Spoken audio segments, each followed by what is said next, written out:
Hey, Hola. hola, ¿cómo está? Bien, bien. How are you? I'm good, I'm good.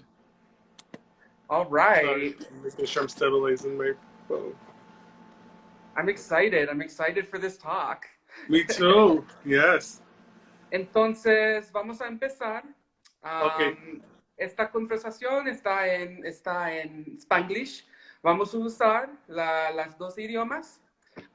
Y la tema para esta conversación es gordofobia y la positividad corporal. So today we are having a special edition of Balistikal Social Club, where we are having a Spanglish conversation about gordofobia or fat phobia or body positivity, la positividad corporal. And I want to start by asking you, tell us your name and your pronouns and just a little bit about you. Tu nombre, tus pronombres y un poquito sobre tu obra. sí, gracias por tenerme. Sí, mi nombre es Ady Del Valle, soy un modelo plus. Mis pronouns son he, her. Um, y yo he estado modelando ya casi como 5 años y medio este otoño. Soy puertorriqueño, tengo 32 años y nacido y criado en los Estados Unidos. Um, y no, nada más. Ah, muy bien. Entonces, I'm going to read your English bio so folks can be Ya, in the loop. Um, Ady is a plus size model, a co author of a book called Male Beauty and Fat Liberation, and an activist in favor of the free body and believes in loving oneself as we are. And he's fighting within the modeling and fashion industry for equal and free representation of the LGBTQI plus community and plus size bodies and in fashion and also the media. So thank you for joining us today for Balistikal Social Club. I want to start by asking, how did you start this work? How did you start your journey doing work around fat phobia and body positivity? Uh, ¿Qué es la empieza de esta obra? yo esto empezó, como dije, como 5 años y medio atrás, cuando empecé mi Instagram. Yo creo que al año después que puse Instagram, empecé a poner fotos mías como, vestido en street style. Um, y un diseñador, un indie designer, un diseñador independiente pequeño, iba a, a sacar una línea de Big and Tall en New York Fashion Week. Se llamaba Voler en ese tiempo. Él era de Filadelfia, pero iba a enseñarle el diseño durante el New York Fashion Week. Y él me contactó porque él me estaba persiguiendo, yo creo, por unos meses. Y me contactó y me dijo que estaba interesado que yo caminara en la pasarela del New York Fashion Week con su vestido. Primero yo pensé que no era mentira porque yo nunca pensado en hacer modelo. Siempre me gustó la moda, pero nunca como hacer un modelo. Y hablé con mis amigos y mi familia, como mi hermana, y ellos me dijeron que lo hiciera, que no tengo nada que perder, a ver lo que sale. Pasaron unos meses y me fui para Nueva York, para New York Fashion Week, y ahí había otros modelos como yo, de tallas grandes, y, y ahí conocí muchos amigos que son amigos míos ahora, y caminamos la pasarela en New York Fashion Week, y desde ese momento todo ha sido como un snowball effect, y Claro. me ha traído a donde estoy aquí ahora. So that's so interesting. So, what have there been any? What are some of the more of the hurdles or challenges or things that you've encountered? I guess transitioning into this conversation about like what is fat phobia, right? Like what does it look like? What is it? How do we carry out fat phobic actions in what we're doing? When it pertains to what I'm doing and my experiences, I think it's you deal with it like every day till this day, because especially um, in this industry I'm in, that I kind of like stuck myself in and kind of like pushed on through, I will experience fat phobia, even if they tell you in your face or if it's underlying fat phobia. Like you feel it sometimes in spaces that you're usually not supposed to be in because we're told you can't model or you know we're not supposed to be taking up space in these spaces because we're fat. And Mm-hmm. but I decided to take up space because I'm like I found inspiration after I modeled, and I'm like, people want to see this. Like, I got amazing feedback after I modeled. So, but I still like, it's a struggle with me you know, speaking about me personally, that I still have to deal with that even within my own industry because there's people that don't look like me that want to do it, but they're not given the same opportunities. You have to work 10 times harder because you're fat. You know, you're fatter than the average acceptable, you know, plus model or fat acceptable fat model, and you have to work 10 times harder. But I think it's something.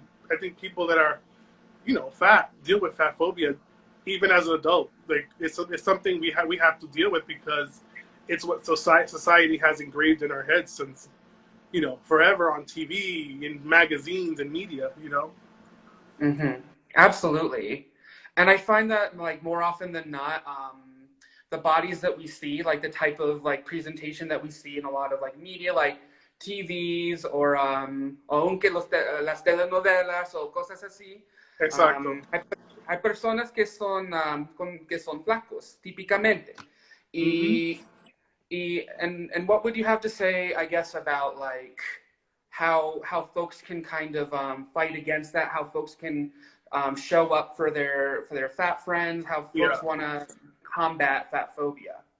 I'm transitioning, answering some Spanish and some English so people can Sí, claro, claro que be in sí, the loop. vamos. Um, Spanglish. como, ja, como la gente puede soportar, la gente como yo, la gente que quiere representar, la gente gorda, es, you know, soportar su carrera o sus proyectos o lo que ellos ponen para hacer una diferencia o para hacer representación como en la media o en televisión o en modelaje o lo que sea. Um, Nosotros estamos tratando de hacer igual como la gente es más pequeña. Es just estamos categorizados porque somos, you know, diferentes o gordos y nada más queremos ser incluidos en lo mismo que hace todo el mundo. Y Mm-hmm. dejar enseñar a la gente que podemos hacer lo mismo que hace la gente más, you know, delgada. Pero la gente que puede soportar, tú no tienes que ser gordo para soportar un movimiento o una persona que está tratando de hacer representación.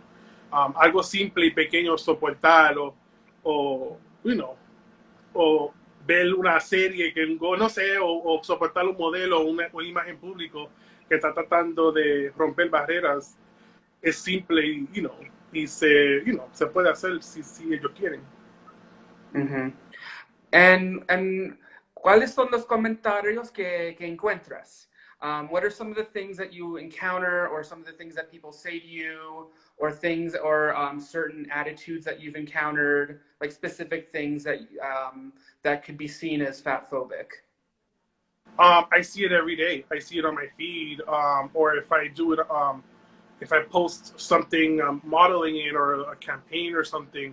Like when I first started, I was getting a lot of like, I didn't get a lot of hate comments, but they were coming in, you know, like I wasn't used to it because people weren't used to seeing someone my size trying to do these things. And people would message me, you know, direct messages or emails or like even message like my friends and stuff, just like seeing stuff that were like, you know, fat phobic and just hurtful, just for no reason, just simply because someone was big or fat. I've experienced it. I still experience it to this day.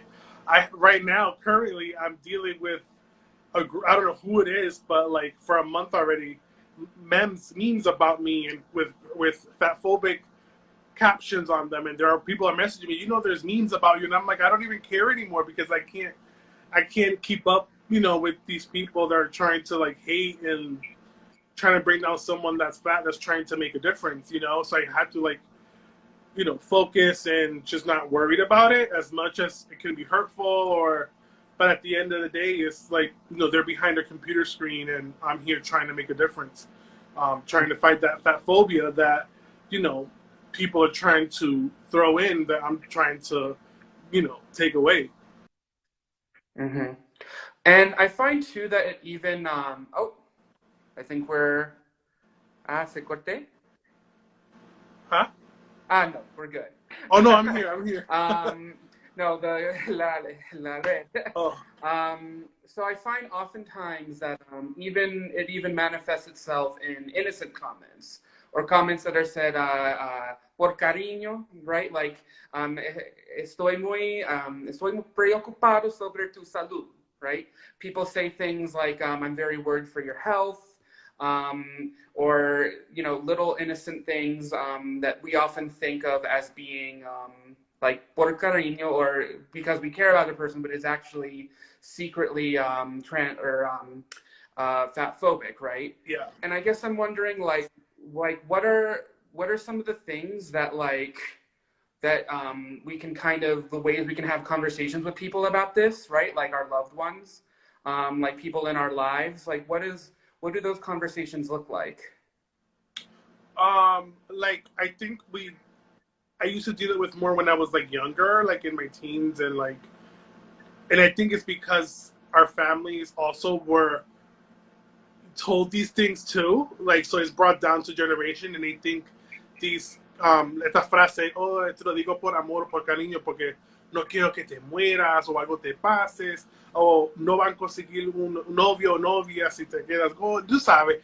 En la intención yo sé que para ellos es positivo, pero es tóxico, because en tu mente tú te pone que tú no vales, you know, nada para ser, you know, encontrar a alguien o para sobrevivir una edad que te están diciendo que tú no vas a llegar porque eres gordo. Y yo creo que esas conversaciones que yo tengo más ahora adulto que pequeño, porque era, you know, teenager o lo que sea, y para mí esas frases eran normal porque lo decían tanto.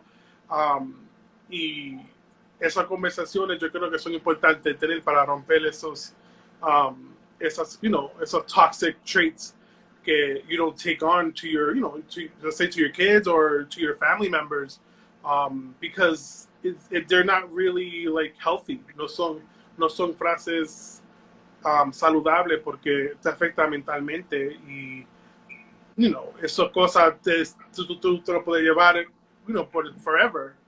Mm-hmm. So, para mí es importante siempre tener conversaciones, hasta corregir si tiene que corregir, porque algunas veces, como yo me he cogido tanto para llegar en la posición que estoy ahora de quererme como soy y no quiero retrasar porque lo que quieren decir la gente. Mm-hmm. And so you're actually you're actually like getting into some really interesting stuff about like when we learn these messages, like when we're children, right? Like about ourselves, about our bodies. And so I'm wondering like what exactly was the moment where I do think this is like a question I wanted to ask a lot of folks is like when was the moment where you actually learned to love your body, right? Where did you learn that self-love? What was that process like? I think I started loving myself probably when I started modeling. Like, and I think it was because of the support I was getting that I wasn't getting before.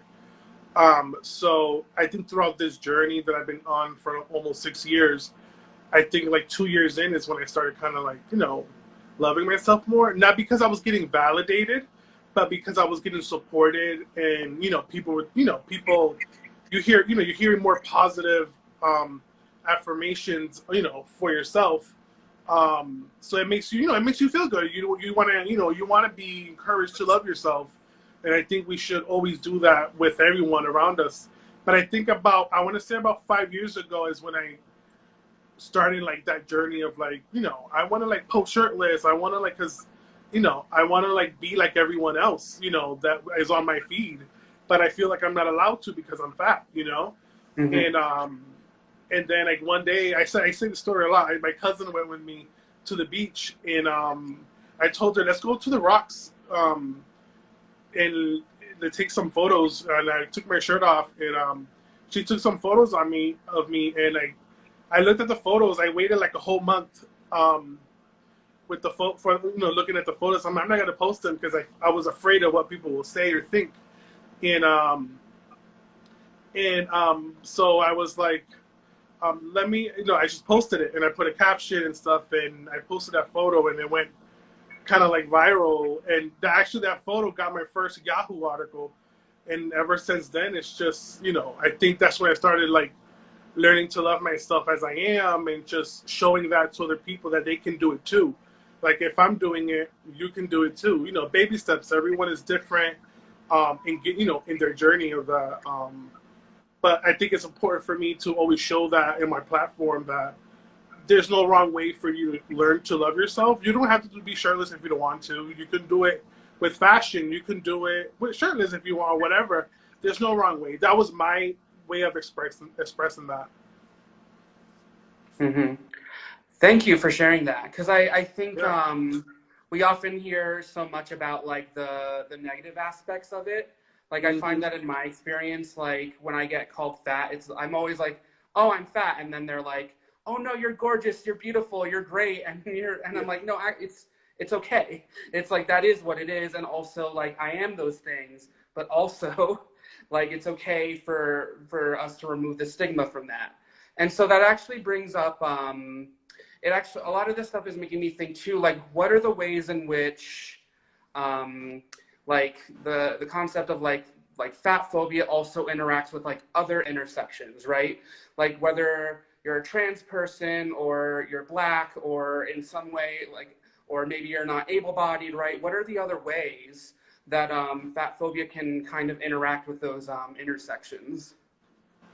I feel like it interacts with a lot of that, especially if you're a person of color. I feel like if you're Black or brown or Latino or whatever, I feel like there's always this stigma or stereotype. Like if you're disabled, it's because you're fat, or she can't walk because, she's fat. Like people try to link your health, like they're health professionals, and they're not. They don't know if you're healthy. They don't know your condition. Just because you're fat and you have a condition doesn't it doesn't mean that those two are connected in any way. Or also, like if you're like transgendered and fat, they you're not worthy of like being like your thin counterparts or as attractive. It's a lot of stigma and stereotypes that come into place, even in those sectors of different types of people, and people kind of like, it's like another load on top of you being fat with your disability and your identity all mixed in one. So it becomes a lot, because now it's layers of like of hate or whatever you want to call it that people tend to throw on you. And I think it's important to just like encourage people to just still be themselves and just push through, because hopefully, and most of the time it gets better. You just have to kind of like focus on you and just not focus on what other people think of you, because that's what got us in the place we're on now. If you get down, just stay up, never get down. Mm-hmm. Absolutely. Yeah, and I you brought up something in the course of this while you were answering that interesting is when people link like fatness to poor health, right? And I'm wondering if you a little bit more to that, like where did we develop this idea that are connected?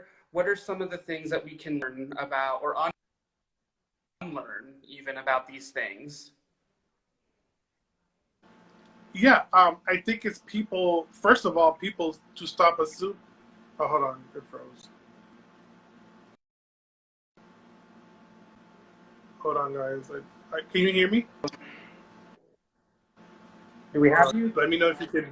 ¿Estás aquí? Sí, sí, puedo oír. Yes, I can see you. Claro. Okay. I think Sí, like first. claro. Okay, I think first of all, I think like people need to learn to stop assuming, regardless if someone's fat or not. Stop assuming someone's health because of what you see physically. Like I have my invisible. People call it invisible disabilities. I don't talk about it, but doesn't mean it's related to my weight. I do a lot. They kind of like mix those things as if you can't do, do things. And like we can do things, our disabilities or our weight does not determine what we can do. And I feel like it's important to kind of like speak more on that and just try to like voice that none of them like really like relate to each other, especially if you don't know the person, and just because they're fat doesn't mean or disabled doesn't mean it's because of their fatness, or you see them a certain ways because of their fatness. Is not. I have skinny family members and friends that have more health conditions than I do. I really don't have like health conditions like that, and people assume I do. They think I Mhm. have diabetes or high this, high that, and I'm like, I'm a Right. big guy. I'm fat. But for someone, don't underestimate someone that's fat and assume they can't do something or are Mhm. disabled because of that. And there's skinny people who have health problems Exactly. regardless, right? Like I think there's this correlation we're making that's not actually there, like that's not Yeah. actually connected. So thank you for like bringing that to Yeah. light in this conversation, because I think oftentimes that's like one of the bigger hurdles is like when we connect health and fatness together when it actually Yeah. is very irrelated, like not related at all, Exactly. right? So I want to shift gears a little bit and talk about like what is actually, y también quiero decir si tienes preguntas sobre el tema de gorda o la positividad corporal, if you have any questions, you can put it en la charla, póngalo en la charla y podemos responder a las preguntas. So I want to sort of shift gears a little bit and talk about like what are, I guess, like how are there any like unspoken things that we don't often, like things that we think are always missing from the conversation? Like what are the things that like we're all like, I know for one, I'm very hungry always to talk about like the relationship between like fat phobia and colonialism, right? And like those sorts of connections. I guess I'm wondering for you, what is something that you often don't encounter in these conversations? Um, Probably like being a person of color, but the lack of representation in a lot of spaces. I feel like people talk about it, but in a safe way. And sometimes you want to like have the conversation in a deeper aspect that's real, and not only representation in fashion or media, but representation in more people of color, more Black people, in taking up corporate space or spaces that usually are white led or whatever. And not only that, not only people of color, but people of all sizes, because I feel like people assume that being fat, you're not a hard worker. So Mm-hmm. it's like they assume you're lazy. You can do like just stay doing entry level work or whatever, or entry level stuff, like easy stuff. And I'm like, no, we like to work hard. I worked hard to get where I'm at now, and I'm still working hard. And I think those are conversations that we don't really speak. It's kind of like gets touched on the surface. Um, and there's a lot of conversations that don't get deeper like they should. But that's something I think that even in our own industry, people assume and need to get educated and maybe have a conversation around that. Mm-hmm. And I find too that like there's something like it even gets into like questions about like colorism, right? Like I know, for example, that like when I go to a un bar para osos, right? My experience, like I'm going to be seen as more desirable in a certain way because I pass for white, and so that's going to be like a certain kind of there's going to be like my challenges are a lot different from someone who's darker skinned than I am, right? Right. And so I find that oftentimes like although there's a part of me that like loves being in those spaces, that I'm also very aware that like my experience is like not going to be the same. Even my desirability, like as somebody who actually is in like in those spaces, is going to be very different. And I guess like I am curious, like what are the spaces, like what do those spaces look like that we feel are safe for fat people, right? Like what does a safe space for fat people actually look like? Like for me, like it's hard to come by to find those spaces. Um, and I try to like get myself to those spaces. Like, let's say if it's like events or like where I live in Boston, it's hard to even go to a bar that like big guys and for someone to find you attractive. Usually when I go to like a different state like New York or you know Los Angeles, there's more you know people that like you know different types of people. But and even in that you know scenario, it's for me like personally like I'm a pretty big guy, and finding spaces I kind of like I push myself in spaces that I'm not usually would go to, but I show up. Um, and I think like it's important that we get more spaces that we're more comfortable in. That's not so categorized. That you know we're like, do I belong here? Like, there's no one here that looks like me, or there's no one here that you know might not want to talk to me or whatever.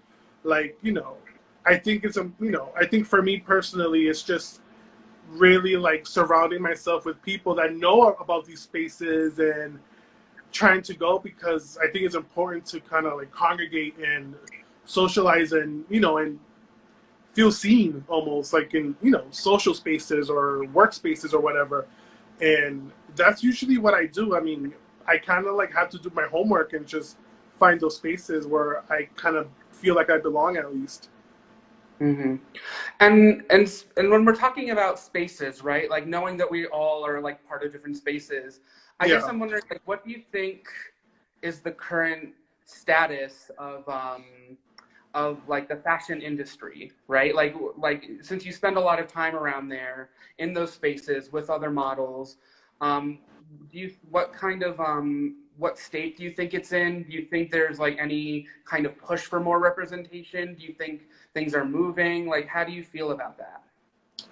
Um, I feel like to break it down, I feel like the women's side of you know representation has like skyrocketed, but I feel like my you know my masculine and male side of what I usually do, in my job, it's like it still feels like stagnant. Like it's not. It's moving, but it doesn't move. I feel like the representation I'm looking for. I feel like I'm still fighting for myself to be that, because there's no one that looks like me doing what I'm trying to do, you know, and I'm trying to do that best I can. But I feel like the industry is kind of like still scared to push that envelope in having a representation that's not the acceptable, you know, big and tall man that looks like which it's still big and tall, but it's just sticks to that category. It I feel like it can be better. And I think it's important for me and people like me to just keep pushing and breaking those barriers and just taking on opportunities that will, push that through.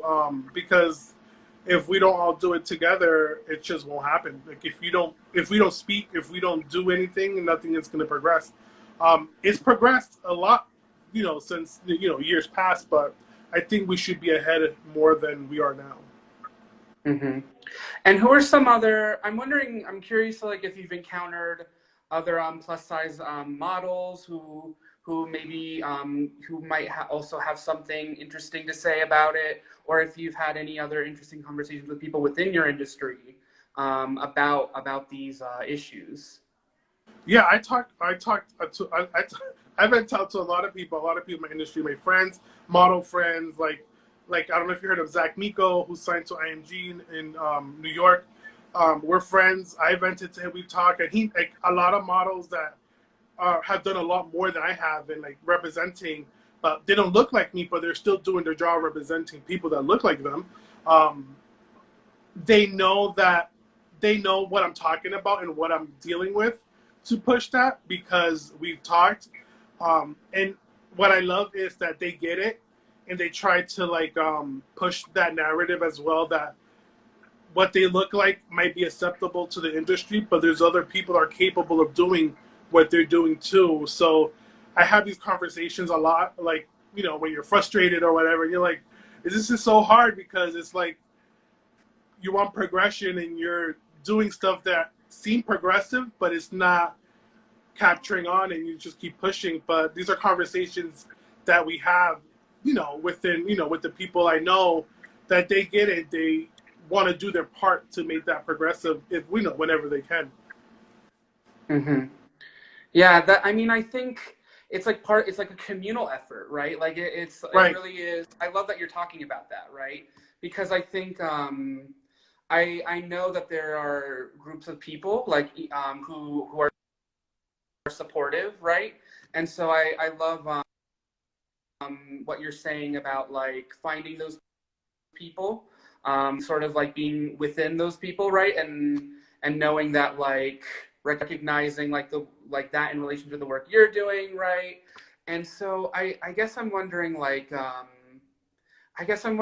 how do you like what does a body positive person like what is like now that we're shifting gears into like body positivity, right? Like what is body positivity and qué es la qué es la positividad corporal, qué es and what is it, how does that happen, what does that actually look like, self-love, stuff like that? Yeah. I'll do it in Spanish. El body positive, I don't know how to say it. I'll say it in Spanish. Body positive. Claro. Y el amor propio para uno, es algo, es un journey que es individual. Para todo el mundo es diferente. So, para mí, yo defino eso, lo que es para mí. Y para, para diferentes gente, eso va a ser diferente para poder ellos amarse y hacer, body positive.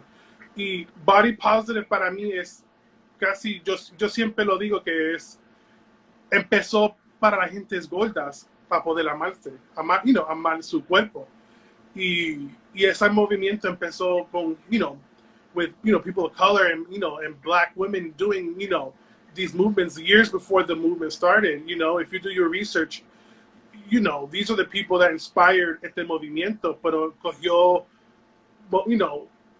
más movimiento in the last like Sí, 6-5 claro. years. And I think para todo el mundo eso es diferente, para mí es diferente, y no hay una manera más específica para ser body positive. Alguna gente no le gusta esa palabra, yo la uso, algunas veces no la uso porque alguna gente también usa la palabra body neutral, que también yo soy, porque tú puedes hacer cualquier tamaño y you still need to learn to love yourself. You can be alguien más delgado and you still have insecurities, like I have insecurities. So I think yo no puedo decirle a ti cómo es el body positive. Ese va a ser tu propio, momento y tu propio journey to discover that y realizar eso. And what I love about the concept of like body positivity is that it's not just like something for fat people, right? Like it's also something that can pertain to like trans folk, right? It's something that can pertain to black folk, right? It's something that can pertain to disabled folks, right? So what I love about body positivity is that it's really like this all-encompassing thing of like Exactly. really like being in your own body, loving that body, right? So I think I just think it's beautiful, and I think it's a great thing. Yeah, it's like, for me, it's like, and that's something even myself, I train myself, like, even disabled people in wheelchairs should be able to love themselves in the condition they're in now. Like, it might be hard, or like, someone is, something happened to them that made them disabled, or any age, any identity. Like, it's something that it's like, it's a melting pot. No hay límite a quien se pueda, love themselves. Yeah. And I think sometimes like sometimes I feel like there's a sense too that like, I almost feel sometimes like this pressure from like capitalism of like you have to be like this machine of a person, right? You have to not be a person, right? In order to function in like that kind of society. Like you can't be fat, you have to be white, you have to be all these different things, right? In order to be seen as like acceptable, right? Exactly. So I think it's definitely intertwined, I feel. Yeah, it definitely, I feel like it's kind of ingrained in our heads. All that is ingrained, and it's like, it's something we have to unlearn, and people need to unlearn and realize that that's not how society really works and how it should work. Mm-hmm. Absolutely. Like I think when we reach when we reach the kind of society where a person can just be the person that they are, I think that just ultimately leads to I mean, that's the ideal, right? That's just what we want as a society. Right. Um, so I guess we're kind of reaching a point. I'm gonna see if we have any questions. Yeah, yeah, Uh, yeah, definitely.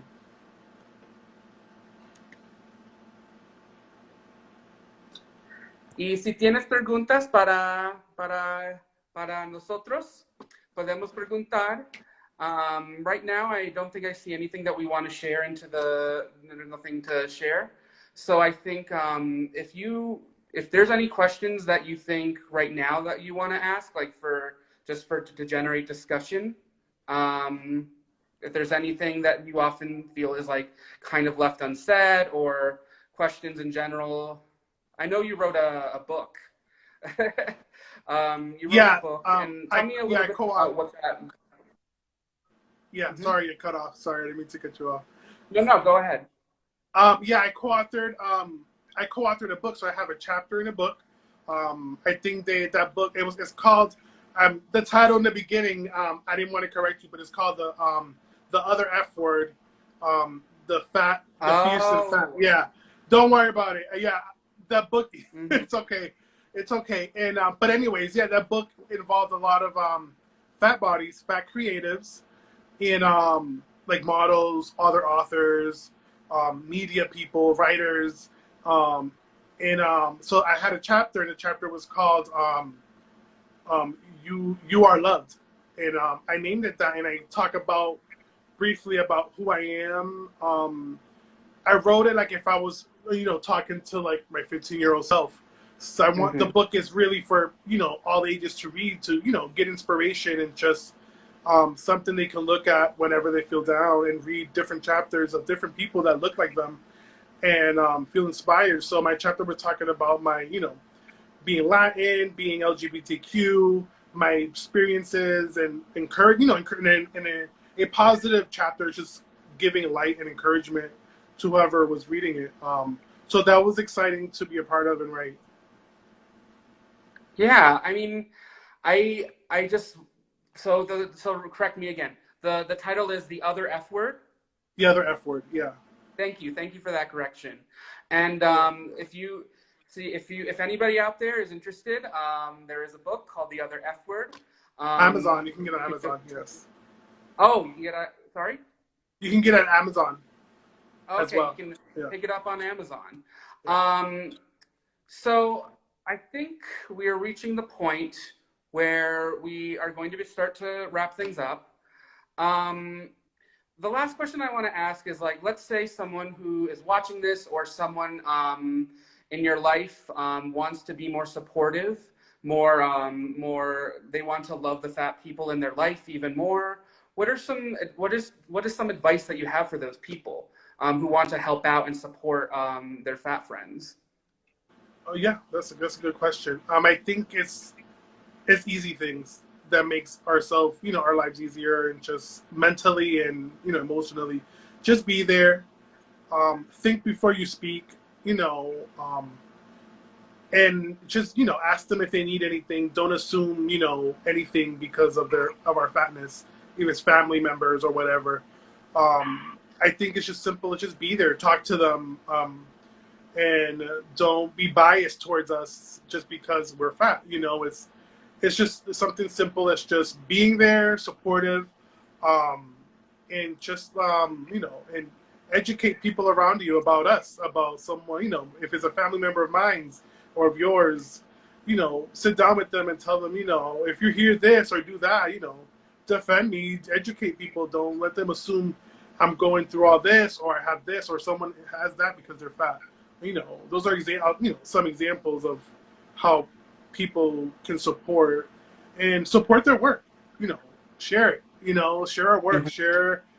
Be there. Show up if you can, and if you can't, support it. Share it, and because fat bodies, are worth, you know, being heard and seen. Mhm. Um, Oh, I think I see a question. I see a question. Following your story, what would you like someone to take away from you sharing your journey with so many people? I think, like I always say, like that I never gave up.